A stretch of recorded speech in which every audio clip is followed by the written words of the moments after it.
अगर आप हमेशा कंफ्यूज रहते हैं कि राइस खाएं या रोटी खाएं, राजमा के साथ तो राइस अच्छा लगता है, पर ज्यादा राइस खाया तो मोटे हो जाएंगे। इसके अलावा आपको अपने बच्चों के न्यूट्रिशन की चिंता रहती है और आप हमेशा सोचते रहते हैं कि आप उनके लिए सही फूड आइटम चूज कर पाएं। अगर ऐसा है तो ये वीडियो आपके लिए है। ये वीडियो 3 पार्ट में डिवाइडेड है। फर्स्ट पार्ट में हम अंडरस्टैंड करने की कोशिश करेंगे कि राइस और व्हीट की क्वालिटी ओवर 50 ईयर्स कैसे चेंज हुई है। सेकेंड, न्यूट्रिशन फैक्ट डिस्कस करेंगे बिटवीन राइस एंड व्हीट और आयुर्वेदा इन दोनों ग्रेन्स के बारे में क्या बोलता है। थर्ड, ये डिस्कस करेंगे कि वेट लॉस के लिए और अपनी पूरी फैमिली के लिए एक न्यूट्रिशियस मील बनाने के लिए आप इन दोनों ग्रेन्स को अपनी डाइट में कैसे इंकॉर्पोरेट करें। So let's get started. पिछले 50 साल में हमारी पॉपुलेशन 3 गुना बढ़ी है और व्हीट मोस्टली इंडियंस की मील का एक इंपॉर्टेंट पार्ट है। तो इस बढ़ी हुई पॉपुलेशन को फीड करने के लिए व्हीट का प्रोडक्शन 5 टाइम इंक्रीज हुआ है। इसको अचीव करने के लिए 2 फ्रंट पर काम हुआ। एक तो बहुत सारे केमिकल्स का यूज हुआ, उसके अलावा क्रॉस ब्रीडिंग कराई गई जिससे इंसेक्ट गेहूं की फसल को खराब ना कर पाए। इतने सारे केमिकल और पेस्टिसाइड्स यूज होने से सॉइल की क्वालिटी बहुत खराब हो गई है।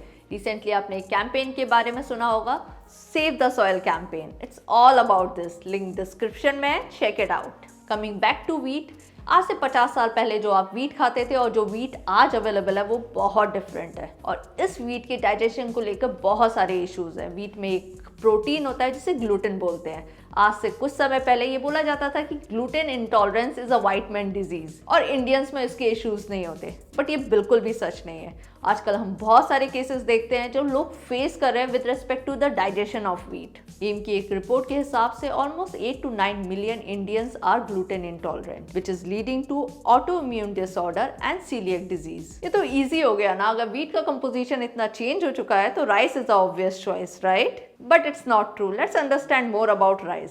ट्रेडिशनली हमारे यहाँ हैंड पाउंडेड राइस खाते थे, जिससे हाथ से राइस को बीट करते थे जिससे उसका अपर लेयर हस्क निकल जाता था। बट आज जो मार्केट में अवेलेबल है वो है पॉलिश्ड राइस, जिसमें राइस के हस्क के साथ उसका अपर लेयर जो ब्रैन होता है उसको भी रिमूव कर दिया जाता है, जिसमें बहुत ज़्यादा न्यूट्रिएंट्स होते हैं। आजकल जो आपके पास बाजार में वाइट राइस अवेलेबल है वो राइस का सिर्फ स्टार्ची पार्ट है, endosperm, which is very less on fibre and very less on nutrient. इस सबसे एक बात तो क्लियर है, जो ग्रेन्स हमारे ग्रैंड पेरेंट्स खा रहे थे और जो ग्रेन्स आज मार्केट में अवेलेबल हैं वो काफ़ी डिफरेंट है, इसलिए उन्हें कभी डायबिटीज़ के या वेट गेन के इश्यूज नहीं हुए। अगर इस वीडियो से अभी तक आपको कुछ नया सीखने को मिला है, consider giving it a like and subscribe to the channel. यहाँ पर हम कंपेयर कर रहे हैं एक serving of rice and wheat around 30 grams.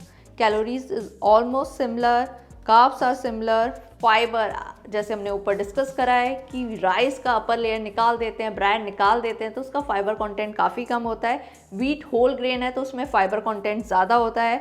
Protein is slightly high in wheat. Last point, GI index. GI index sugar का 100 होता है। जीआई इंडेक्स बेसिकली डिफाइन करता है कि एक फूड खाने के बाद वो आपकी बॉडी में कैसे एब्जॉर्ब होगा। जो चीज़ें जल्दी एब्जॉर्ब होती हैं उनका जीआई इंडेक्स हाई होता है और जो धीमे एब्जॉर्ब होती हैं उनका जीआई इंडेक्स लो होता है। इसीलिए जब भी आप रोटी खाते हैं तो आपको ज़्यादा देर तक भरा भरा फील होता है, क्योंकि वो धीमे धीमे डाइजेस्ट होता है और इससे आपकी बॉडी में शुगर लेवल या ग्लूकोज का लेवल भी स्पाइक नहीं होता है। ऑन द अदर हैंड, जब भी आप राइस खाते हो उसका डाइजेशन थोड़ा जल्दी होता है and that may lead to a sudden spike of glucose level in your blood. इस कंपैरिजन से तो बिल्कुल क्लियर है कि व्हीट यहाँ पर क्लियर विनर है। पर जैसे कि हमने ऊपर डिस्कस करा कि व्हीट को डाइजेस्ट करना टफ होता है, तो अगर व्हीट आपकी बॉडी में अच्छे से डाइजेस्ट नहीं हो रहा है तो वो भी आपकी बॉडी में फैट की तरह स्टोर हो जाएगा और इन्फ्लेमेशन इंक्रीज करेगा। इसलिए आयुर्वेदा में व्हीट को एक निगेटिव ग्रेन की तरह मेंशन किया है, जिसको डाइजेस्ट करने के लिए बहुत एनर्जी लगती है। इसलिए जब भी आप व्हीट कंज्यूम करते हैं उसके बाद आपको लेथार्जिक फील होता है। अगर आप वेट लॉस करने की कोशिश कर रहे हैं तो पोर्शन साइज पर कंट्रोल करिए। राइस या रोटी प्रोमिनेंटली कार्बोहाइड्रेट्स ही हैं और आपको उन्हें लिमिटेड अमाउंट में कंज्यूम करना चाहिए अगर आपका मॉडरेट या सेडेंट्री लाइफस्टाइल है। अगर आपकी प्लेट कुछ ऐसी दिखती है जिसमें बहुत सारे वेजिटेबल्स हैं, न्यूट्रिएंट्स और फाइबर के लिए प्रोटीन के सोर्स है जो दाल, पनीर या सोया चंक्स है, इस प्लेट में अगर आप राइस लें या रोटी लें ज़्यादा फर्क नहीं पड़ता, क्योंकि यहाँ पर हम एक आइटम का न्यूट्रिशन वैल्यू नहीं देख रहे, पूरी मील का न्यूट्रिशन वैल्यू देख रहे हैं। इसलिए वो चीज़ खाइए जिसको खाकर आपको ज़्यादा अच्छा लगता है, सिर्फ आपके टमी को नहीं, आपके दिल को और दिमाग को भी। उसके अलावा वेट लॉस करना चाहते हैं तो अपना डिनर सोने से 2 घंटे पहले पक्का ख़त्म कर लीजिए। फिर राइस खाइए, रोटी खाइए, ज़्यादा फर्क नहीं पड़ता।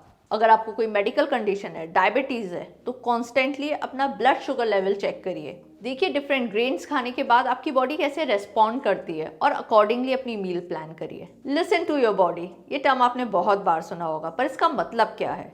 आप जब खाना खाते हैं उसके बाद आपको कैसे फील हो रहा है? कोई एसिडिटी, ब्लोटिंग, डिस्कम्फर्ट तो नहीं है? इसके साथ ही नेक्स्ट डे आपका बाउल मूवमेंट कैसा है? बाउल मूवमेंट एक बहुत अच्छा इंडिकेटर है कि आपने जो एक दिन पहले खाया है वो आपको प्रॉपरली डाइजेस्ट हुआ है या नहीं। इन इंडिकेशंस को समझिए और उसके अकॉर्डिंगली अपनी मील में वेरिएशन करिए। Coming to the last part of this video, जैसे हमने पहले डिस्कस करा कि ग्रेन्स का न्यूट्रिशन वैल्यू कम होता जा रहा है, तो इस केस में आप अपनी फैमिली के लिए एक न्यूट्रिशन पैक मील कैसे डिज़ाइन करें? और इसका सिंपल सा आंसर ये है कि अपने घर में जो वाइट राइस है उसे रिप्लेस करिए कीनवा के साथ, मिलेट के साथ और लेस पॉलिश्ड वाइट राइस के साथ। और ऐसे ही अपने घर में व्हीट की रोटियों को धीमे धीमे रिप्लेस करिए रागी, ज्वार, बाजरा, बेसन की रोटियों के साथ। आप इन आटों को डिफरेंट प्रपोर्शन में ऐड करके डिफरेंट फ्लेवर्स की रोटियां बना सकते हैं।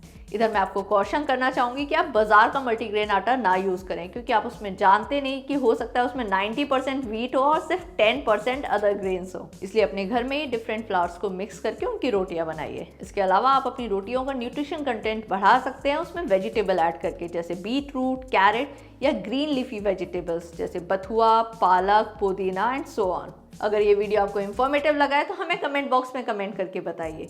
वीडियो को लाइक करिए, अपने फ्रेंड्स के साथ शेयर करिए और चैनल को सब्सक्राइब करिए। Will see you next time.